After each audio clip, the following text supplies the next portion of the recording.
ಹೀಗೆ ರಾಜ್ಯ ಕಾಂಗ್ರೆಸ್ನಲ್ಲಿ ಶೀಘ್ರ ಕ್ರಾಂತಿ ಎದ್ದಿದೆ. ಅದೊಂದು ಕ್ಷಿಪ್ರ ಕ್ರಾಂತಿ ಹೇಳ್ತಾ ಇದೆ. ನಾಯಕತ್ವ ಗೊಂದಲದ ಮಧ್ಯೆ ಶಾಸಕರುಗಳ ಫಾರಿನ್ ಟೂರ್ ಸಿಕ್ಕಾಪಟ್ಟೆ ಸದ್ದು ಗದ್ದಲ ಮಾಡ್ತಾ ಇದೆ. ಆದರೆ ಶಾಸಕರಿಗೆ ಯಾರು ವಿದೇಶಕ್ಕೆ ಸ್ಪಾನ್ಸರ್ ಮಾಡ್ತಾ ಇದ್ದಾರೆ ಅನ್ನೋದಿದೆಯಲ್ಲ, ಅದಿನ್ನೂ ಕೂಡ ಗುಟ್ಟು ರಟ್ಟಾಗಿಲ್ಲ. ಯಾರು ಕಳಿಸ್ತಾ ಇದ್ದಾರೆ, ಯಾಕೆ ಹೋಗ್ತಾ ಇದ್ದಾರೆ ಅನ್ನೋದಕ್ಕೆ ಯಾರು ಕೂಡ ಕ್ಲಾರಿಟಿ ಕೊಡ್ತಾ ಇಲ್ಲ. ಇಷ್ಟಕ್ಕೂ ಯಾವ ದೇಶಕ್ಕೆ ಯಾವ್ಯಾವ ಶಾಸಕರು ಟ್ರಿಪ್ ಹೋಗ್ತಾ ಇದ್ದಾರೆ, ಇನ್ನೇನು ಆ ಟ್ರಿಪ್ ಕೂಡ ಶುರುವಾಗಿದೆ. ಈಗ ಆಲ್ರೆಡಿ ಕೆಲವರು ಏರ್ಪೋರ್ಟ್ ಬಳಿ ಬರ್ತಾ ಇದ್ದಾರೆ. ಯಾರ್ಯಾರಿಗೆ ಆಲ್ರೆಡಿ ಬಂದಿದ್ದಾರೆ, ಇನ್ನೂ ಯಾರ್ಯಾರು ಬರೋರಿದ್ದಾರೆ, ಎಲ್ಲೆಲ್ಲಿಗೆ ಹೋಗ್ತಿದ್ದಾರೆ, ಬನ್ನಿ ರಿಪೋರ್ಟಲ್ಲಿ ನೋಡ್ಕೊಂಬೋಣ.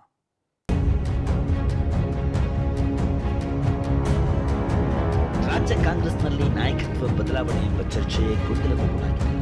ಈ ಮಧ್ಯೆ ಸಿಎಂ ಆಪ್ತ ಬಣದ ಬಹುಪಾಲು ಶಾಸಕರು ವಿದೇಶಿ ಪ್ರವಾಸಕ್ಕೆ ಸಜ್ಜಾಗಿ ನಿಂತಿದ್ದಾರೆ. ಮೊದಲು ಸರ್ಕಾರಿ ಪ್ರಾಯೋಜಿತ ಎಂಬ ಅರ್ಥದಲ್ಲಿ ಹೊರಬಿದ್ದಿದ್ದ ಈ ಟೂರ್ ಈಗ ಖಾಸಗಿ ಟ್ರಿಪ್ ಆಗಿ ಬದಲಾಗಿದೆ. ಇಂದು ಮಧ್ಯರಾತ್ರಿ ಆಸ್ಟ್ರೇಲಿಯಾ ಹಾಗೂ ನ್ಯೂಜಿಲೆಂಡ್ ಹೋಗುವ ಶಾಸಕರು ಮಾರ್ಚ್ 1ರವರೆಗೆ ಅಲ್ಲಿಯೇ ಉಳಿದುಕೊಳ್ಳಲಿದ್ದಾರೆ. ವಿಚಾರ ಅಂದರೆ ಆರಂಭದಲ್ಲಿ 35 ಶಾಸಕರು ರೆಡಿಯಾಗಿದ್ರು. ಬರ್ತಾ ಬರ್ತಾ ಶಾಸಕರ ಸಂಖ್ಯೆ ಇಳಿಮುಖವಾಗಿದೆ. ಆದರೂ ಹೈಕಮಾಂಡ್ ಕೆಂಗಣ್ಣಿಗೆ ಗುರಿಯಾಗಬೇಕಾಗತ್ತೆ ಅಂತ ಕೆಲವರು ಕೈ ಕೊಡುವ ಸಾಧ್ಯತೆ ಇದೆ. ಸದ್ಯ ಈಗಾಗಲೇ ದೇವನಹಳ್ಳಿ ತಲುಪಿರೋ ಶಾಸಕರ ತಂಡ ವಿಮಾನ ಏರಲು ಸಜ್ಜಾಗಿದೆ. ಮನುಷ್ಯ ಆದಂಥವನು ದೇಶ ಸುತ್ತಬೇಕು, ಕೋಶ ಓದಬೇಕು ಅನ್ನೋ ನಿಟ್ಟಿನಲ್ಲಿ ನಾವು ಹೋಗ್ತಾ ಇದ್ದೀವಿ. ಅದಕ್ಕೆ ಬಿಟ್ಟರೆ ಇದಕ್ಕೇನು ವಿಶೇಷವಾಗಿರ್ತಕ್ಕಂಥದ್ದೇ ನನಗೆ ಪಕ್ಕ ಮಾಹಿತಿ ಇಲ್ಲ. ನನಗೆ ಗೊತ್ತಿರೋ ಪ್ರಕಾರ 20 ಶಾಸಕರ ಮೇಲೆ ಹೋಗ್ತಾರಂತ ಈಗ ಆಸ್ಟ್ರೇಲಿಯಾ, ನ್ಯೂಜಿಲೆಂಡ್ ಅದೆಲ್ಲ ಹೈಕಮಾಂಡ್ ಅನುಮತಿ ಬೇಕು. ನಾವು ಡಿ.ಕೆ. ಶಿವಕುಮಾರ್ ಅವರಿಗೆ ಯಾವುದೇ ಮಾಹಿತಿ ಇಲ್ಲ ಅಂತ ಹೇಳ್ತಿದ್ದಾರೆ ಸರ್. ಅದು ನನಗೆ ಗೊತ್ತಿ. ನಾವು CMಗೆ ಹೇಳಿಲ್ಲ, ಇನ್ನು ಡಿ.ಕೆ. ಶಿವಕುಮಾರ್ಗೆ ಹೇಳ್ತೀವಿ ಸರ್. ಇಲಾಖೆಯಿಂದ ಹೋಗ್ತಿರೋದು ವೈಯಕ್ತಿಕವಾಗಿ ವೈಯಕ್ತಿಕ ಪ್ರವಾಸ ವಿತ್ ಫ್ಯಾಮಿಲಿ ಹೋಗ್ತಾ ಇದೀವಿ. ಒಂದು 10-12 ಜನ MLAಗಳು ಜೊತೆಗೆ ಬರ್ತಾ ಇದ್ದಾರೆ. ಸ್ವಂತ ಖರ್ಚಿನಲ್ಲಿ ಪ್ರವಾಸ ಎಂದಿರೋ ಕೆಲ ಶಾಸಕರು ಮಲ್ಲಿಕಾರ್ಜುನ ಖರ್ಗೆ, ರಣದೀಪ್ ಸುರ್ಜೇವಾಲಾಗೆ ಮಾಹಿತಿ ನೀಡಿದ್ದಾರೆ.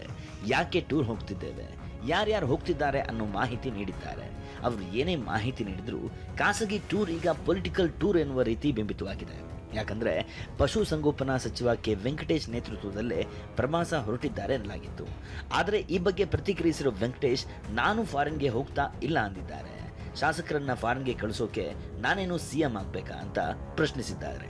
ಹಾಗಾದ್ರೆ CM ಕುರ್ಚಿ ಉಳಿಸಿಕೊಳ್ಳುವವರು ಫಾರಿನ್ಗೆ ಕಳಿಸ್ತಾ ಇದ್ದಾರಾ ಅನ್ನೋ ಪ್ರಶ್ನೆಗೆ ಗೊತ್ತಿಲ್ಲ ಅಂತ ಜಾರಿಕೊಂಡಿದ್ದಾರೆ. ನನ್ನೂ ಕರೆದಿದ್ರು ಅವ್ರು ಹೋಗುವಾಗ. ನಾನು ಮೊದಲು ಬರ್ತೀನಿ ಅಂತ ಹೇಳಿದ್ದೆ. ಕೆಲಸ ಕೆಲಸ ಆಗಿದ್ದರೆ ಬರ್ತೀನಪ್ಪ ನಾನು. ಈಗ ನಾನು ಹೋಗ್ತಾ ಇಲ್ಲ ಅಷ್ಟೇ. ಬೆಳಗಿತ್ತು ನಾನೇ ಮಾಡಿ ಬೆಳಗಿತ್ತು. ನಾನು ಮುಖ್ಯಮಂತ್ರಿ ಆಗಬೇಕಾ? ನಾನೇ ಮಾಡಕ್ಕೆ ಹೋಗಿ ಮುಖ್ಯಮಂತ್ರಿ ಆಗೋರು ಮಾಡ್ತಾರೆ, ನನಗೆ ಗೊತ್ತಿಲ್ಲ. ಈ ಬಗ್ಗೆ ಮಾತನಾಡಿರೋ ಡಿಕೆ, ಯಾರು ಸ್ಪಾನ್ಸರ್ ಮಾಡ್ತಿದ್ದಾರೋ ಮಾಹಿತಿ ಇಲ್ಲ ಅನ್ನೋ ಮೂಲಕ ಪರೋಕ್ಷವಾಗಿ ಅಸಮಾಧಾನ ಹೊರಹಾಕಿದ್ದಾರೆ. ಆದರೆ ಸಚಿವ ದಿನೇಶ್ ಗುಂಡೂರಾವ್ ಸ್ಪಾನ್ಸರ್ ಅನ್ನೋದು ಊಹಾಪೋಹ ಅಂತಿದ್ದಾರೆ. ನನಗೆ ಯಾವ ಟೂರ್ ಬಗ್ಗೆನೂ ನನಗೆ ಗೊತ್ತಿಲ್ಲ. ಅವ್ರವ್ರ ವೈಯಕ್ತಿಕವಾದ ವಿಚಾರಗಳಿದೆಯೋ ಇಲ್ಲ ಯಾರು ಕಳಿಸ್ತಾ ಇದ್ದಾರೋ, ಯಾರು ಸ್ಪಾನ್ಸರ್ ಮಾಡ್ತಾ ಇದ್ದಾರೋ ನನಗೇನು ಗೊತ್ತಿಲ್ಲ. ಅವ್ರುಗಳೆಲ್ಲ ಶಾಸಕರುಗಳು, ಆಯ್ತಾ? ಅವರೆಲ್ಲ ಏನು ಸಣ್ಣ ಪುಟ್ಟದವರೇನಲ್ಲ. ಅವ್ರು ವಿದೇಶಕ್ಕೆ ಪ್ರವಾಸ ಹೋಗ್ತಾ ಇದ್ದಾರೆ ಅಂತ ಹೇಳಿದ್ರೆ ಅವರೆಲ್ಲ ಹೋಗ್ತಾ ಇದ್ದಾರೆ. ಇನ್ನು ಶಾಸಕ ಶಿವಗಂಗಾ ಬಸವರಾಜ್, ಶಾಸಕರ ವಿದೇಶಿ ಪ್ರವಾಸಕ್ಕೆ ನನ್ನ ಆಕ್ಷೇಪ ಇಲ್ಲ ಅನ್ನುತ್ತಲೇ ಬಜೆಟ್ ಸಮಯದಲ್ಲಿ ಹೋಗುವುದು ಸೂಕ್ತ ಅಲ್ಲ ಅಂದಿದ್ದಾರೆ. ಮತ್ತೊಂದು ಕಡೆ ಯತೀಂದ್ರ ಸಿದ್ದರಾಮಯ್ಯ, ಹೋಗೋರಿಗೆ ಬೇಡ ಅನ್ನಲು ಆಗಲ್ಲ ಅಂತಿದ್ದಾರೆ. ಬಜೆಟ್ ಪೂರ್ವಭಾವಿ ನಡೀತಾ ಇದೆ. ಈ ಸಂದರ್ಭದಲ್ಲಿ ನಾವು ಇಲ್ಲಿ ಏನಾದ್ರು ಕ್ಷೇತ್ರಕ್ಕೆ ಅನುದಾನ ಕೇಳೋದ್ರ ಬಗ್ಗೆ ನಾವು ಚಿಂತನೆ ಮಾಡಬೇಕು. ಬಿಟ್ಟರೆ ವಿದೇಶ ಪ್ರವಾಸ ಹೋಗೋದು ಸೂಕ್ತ ಅಲ್ಲ. ಅವ್ರು ಹೋಗೋಕ್ಕೆ ನಂದೇನು ಅಭ್ಯಂತರನೂ ಇಲ್ಲ, ಹೋಗ್ಬೇಡ್ರಿ ಅಂತ ಹೇಳಕ್ಕೂ ಬರೋದಿಲ್ಲ. ಅವ್ರೀಗ ಸರ್ಕಾರದ ಹಣದಿಂದ ಏನು ಹೋಗ್ತಿಲ್ಲ. ನನಗೆ ಗೊತ್ತಿರೋ ಮಾಹಿತಿ ಪ್ರಕಾರ ಎಲ್ಲರೂ ಅವ್ರವ್ರ ಹಣ ಹಾಕ್ಕೊಂಡು ವಿದೇಶ ಪ್ರವಾಸಕ್ಕೆ ಹೋಗ್ತಿದ್ದಾರೆ. ಸೊ ಅವ್ರು ವೈಯಕ್ತಿಕವಾಗಿ ಹೋಗ್ತೀನಿ ಅಂತಂದ್ರೆ ಅದಕ್ಕೆ ಬೇಡ ಅನ್ನೋದು ನಾವು ಹೇಳೋಕ್ಕಾಗಲ್ಲ.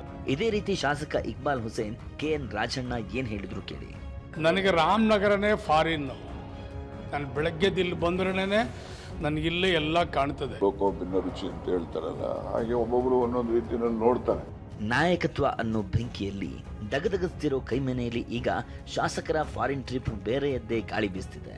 ಗೊಂದಲಕ್ಕೆ ತೆರೆ ಎಳೆಯಬೇಕಿದ್ದ ಹೈಕಮಾಂಡ್ ಸ್ಥಳೀಯ ಸಮಸ್ಯೆ ಅಂತ ಕೈ ತೊಳ್ಕೊಂಡಿದೆ. ನೋಡಪ್ಪ, ಇದು ಲೋಕಲ್ ಇಶ್ಯೂ. ಮುಖ್ಯಮಂತ್ರಿಗಳು, ಉಪಮುಖ್ಯಮಂತ್ರಿಗಳು ಇವರೆಲ್ಲರೂ ಅದ್ರ ಬಗ್ಗೆ ನಿರ್ಣಯ ತಗೊಳ್ಳೋದು. ಪ್ರಸನ್ನ ಹರೀಶ್ ಜೊತೆ ಈರಣ್ಣ ಬಸವ, TV9 ಬೆಂಗಳೂರು.